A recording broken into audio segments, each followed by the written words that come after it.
Une fois VAMP Server installé, il ne vous reste plus qu'à créer une base de données qui contiendra par la suite les tables et contenus de Joomla.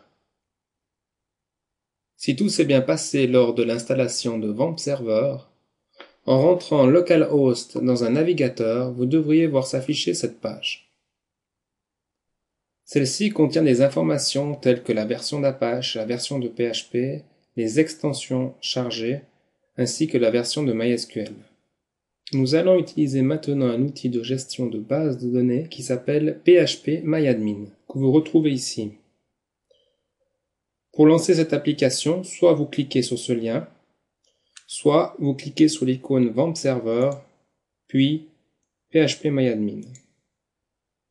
Dans votre navigateur, une deuxième page s'ouvre et sur votre gauche, vous avez deux bases de données préinstallées. Ce sont des bases de données système à ne pas supprimer. Et allons maintenant créer notre propre base de données. Dans ce champ, veuillez rentrer le nom de votre base de données, par exemple Joomla, puis cliquez sur le bouton Créer. Un message vous informe que la base de données Joomla a été créée. En cliquant sur cette base de données, vous constatez qu'elle ne contient pour l'instant aucune table. C'est lors de la procédure d'installation de Joomla que les tables seront générées. Par défaut, l'accès à votre base de données n'est pas sécurisé. En effet, pour ouvrir cette base de données, seul le nom de l'utilisateur root est nécessaire. Pas besoin de mot de passe. Comme vous utilisez cette base de données en local sur votre poste, il n'est pas forcément nécessaire de créer un utilisateur avec mot de passe. Néanmoins, voici la procédure à suivre pour créer un nouvel utilisateur pour votre base de données. Cliquez sur le bouton en forme de maison pour revenir à la page d'accueil. Puis cliquez sur l'onglet Privilèges.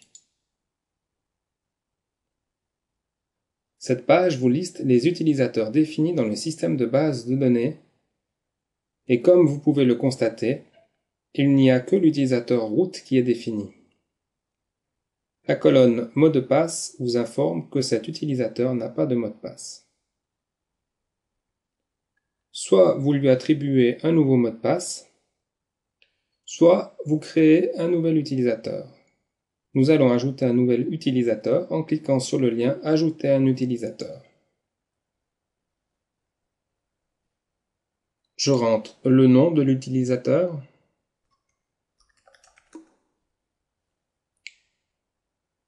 dans la liste déroulante serveur, je sélectionne local. Pour le mot de passe, soit vous lui attribuez manuellement un mot de passe, soit vous cliquez sur le bouton Générer, qui vous fournira un mot de passe sécurisé. Il ne vous reste plus qu'à cliquer sur le bouton Copier, et ce mot de passe a été attribué à l'utilisateur User Joomla. N'oubliez pas de noter ou d'enregistrer à quelque part le nom d'utilisateur ainsi que le mot de passe, car ces informations vous seront demandées à l'installation de Joomla. Dans la section Base de données, laissez l'option Aucune cochée, et dans la section Privilèges globaux, cliquez sur le lien Tout cocher. Cet utilisateur aura donc tous les droits. Pour finir, cliquez sur le bouton Exécuter. Un message vous informe que l'utilisateur a bien été ajouté, et en cliquant sur le bouton Privilèges, nous avons cette fois deux utilisateurs. VAMP Server a été installé sur votre poste, une base de données a été créée, vous êtes prêt à installer Joomla.